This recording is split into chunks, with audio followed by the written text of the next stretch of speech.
JJ McCarthy is out 2 to 4 weeks with a high ankle sprain, so now we got to figure out what happens next. Welcome to a real quick emergency pod here on the Locked On Vikings podcast.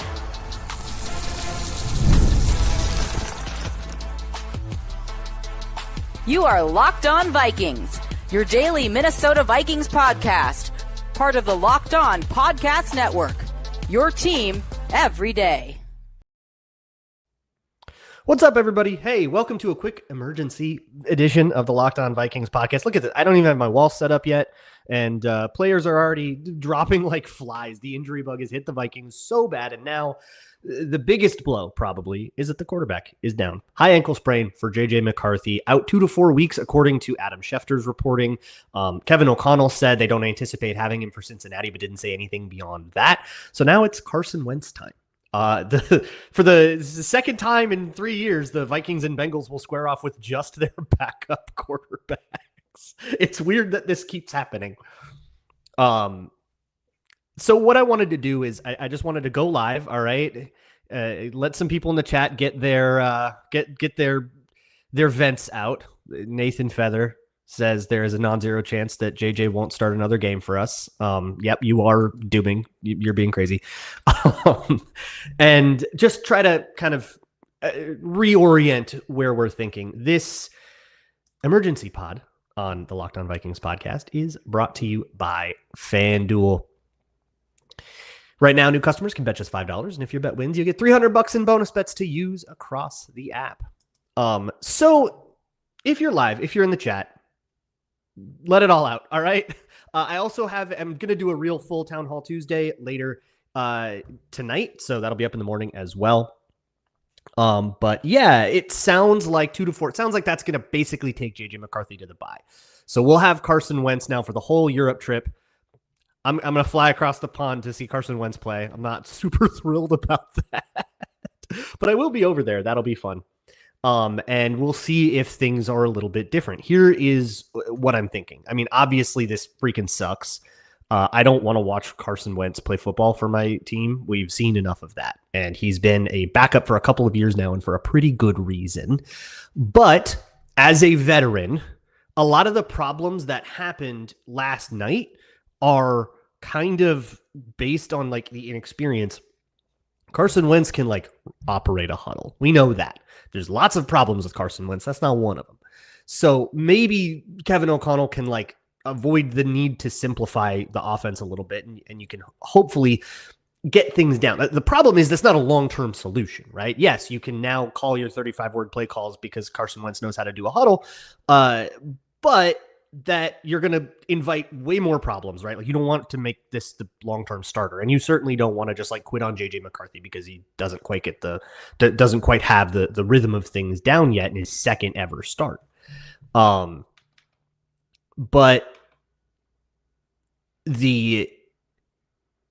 I guess the silver lining is that maybe your offense can look a little bit more normal here, and then you just have to kind of take in stride whatever Carson Wentz-ness comes with it now. The stupid interceptions, the balls that he can't force anymore. I remind you that the reason he flamed out in Philly, outside of all the off-field stuff and like locker room stuff that people complained about, but the on-field reason that he flamed out was because he no longer could hit the tight windows that he used to when he was healthy.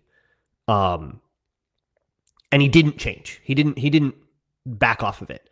As a backup, you got to make that different. You have to try to get him to just do the safe things. Just do the nice, easy stuff. He also has only been here for a few weeks, so I don't know if he has the 35-word play call thing in him. So maybe it's the opposite. Maybe this is going to force Kevin O'Connell to fix up his or to sort of pare down his offense into something that's actually like usable. But yeah, this throws the whole thing in. Hankley says season's definitely over. The only silver lining was that McCarthy would get reps. Man, he's going to be back by the bye week. Relax. It's week 2. Okay, relax. If you could beat Jake Browning and then go 1-1 in Europe, and you're 3-2 and McCarthy's coming back, you're calling that season over? Go pour some cold water on your head or something. And Andrew C says something that I've kind of been thinking. This feels like I'm coping like big time. but JJ McCarthy maybe being forced into more development time. Not necessarily, like, I don't think more time on the bench watching and taking mental reps is what he needs. He's had plenty of that, but maybe a bit of a break to like reflect on what exactly has gone wrong here might be good for both him and O'Connell. I think the pairing is just not working right now. Yeah, and we're going to get a whole bunch of stuff like what we're getting from Anti-Gravity here. Yeah, we should have kept Daniel Jones, should have kept Sam Darnold, should have kept Kirk Cousins, should have kept. Take your shoulds and stick them where the sun don't shine, man. Do you think this is a 1 week injury? Yeah, the reporting is that it's 2 to 4 weeks, Aaron.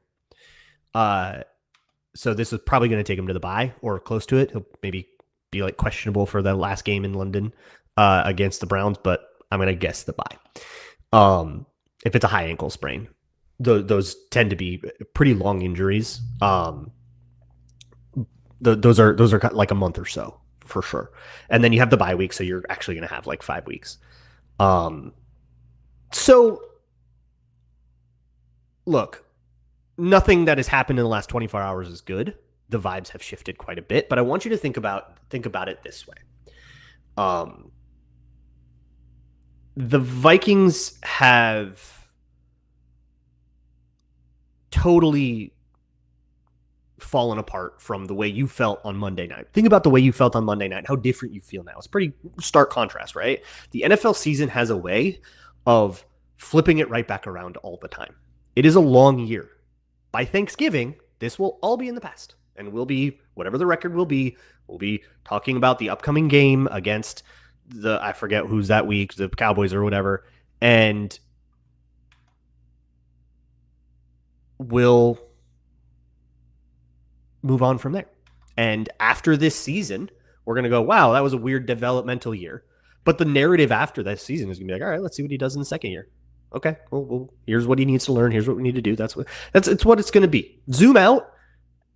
Don't be a prisoner of the moment, and you'll find out that all this stuff, when it rains, it certainly pours, and we all got gut punched, and I'm not going to begrudge any of you for dooming really, really hard like Hank Lee is.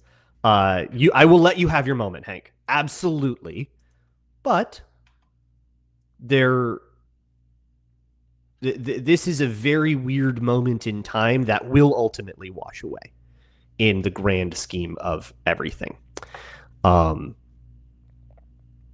It's the Vikings, I guess, were due an injury bug year. That's not how regression works. I wish they could just have like an average injury year. They're either like so healthy that people use it to like dismiss the fact that they're winning a lot of games, or the injury bug hits them so unbelievably hard that it's a preseason team by the end of the year. Can we have like one normal year? Please, can the Vikings have a normal year? But now with Carson Wentz at the helm, here's the other thing. I am still kind of keeping an eye on Max Brosmer. I'm not 100% convinced that Carson Wentz is the best backup here. Brosmer looked pretty good. I don't think he was ready to play at all. And for a lot of those same reasons, McCarthy wasn't. Like, things were just a little bit too slow. There were still like some really like inexperienced mistakes. And I'm seeing Carson Wentz as like a veteran, right? That's somebody that's going to be a little bit more. Not even like he'll take risks, stupid risks that he shouldn't take. It's going to turn into turnovers. Like, get ready for that. But he's going to be able to like time the snap properly. You know, these basic details that are so vital that you kind of take for granted when we've been watching veteran quarterbacks in Minnesota for 10 years, from even before Kirk Cousins to Sam Bradford and Case Keenum and like guys that know how to do this, right? We haven't seen a true rookie since 2014. It's been 11 years. And I think part of that's with Brosmer too. But if Carson Wentz struggles, man, we're gonna start talking about it. Okay, I'm really glad you asked this, Barack Brobama. Love that. Says, is it fair to begin questioning team prep, medical staff, etc., outside of dumb luck? No, injuries are dumb luck, and there's been unluckier. There are unluckier teams in the league right now with injuries. I think you can only really start blaming the team if there's like a specific report about it, like with the Chargers and Tyrod Taylor a few years ago, or if it's like the 49ers where it's like a pattern of over and over and over and over and over again. But the Vikings have had very healthy seasons as much as they've had very injured seasons. So I do believe that this is just dumb luck. I know that's not like a satisfying answer, but sometimes, yeah, you just got unlucky and there's literally nothing you should change about it. You just got to win the coin flip next time. I'm going to wrap this up real quick. Next on Locked On Vikings.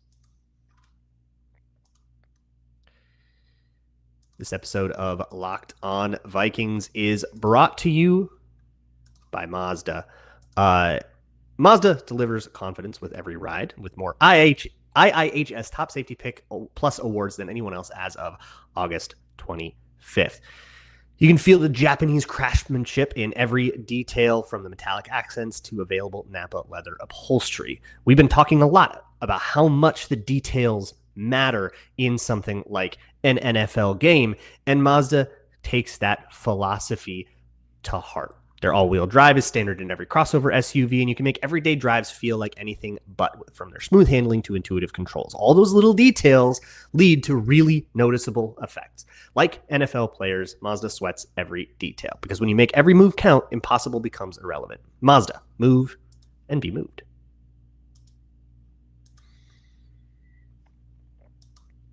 Okay, I'm going to wrap out this emergency pod. This won't be a full-length show or anything like that. But I do want to quickly circle back to one of the kind of problems that we saw in the preseason. We saw really bad depth, right? Nathan Feathers all over it.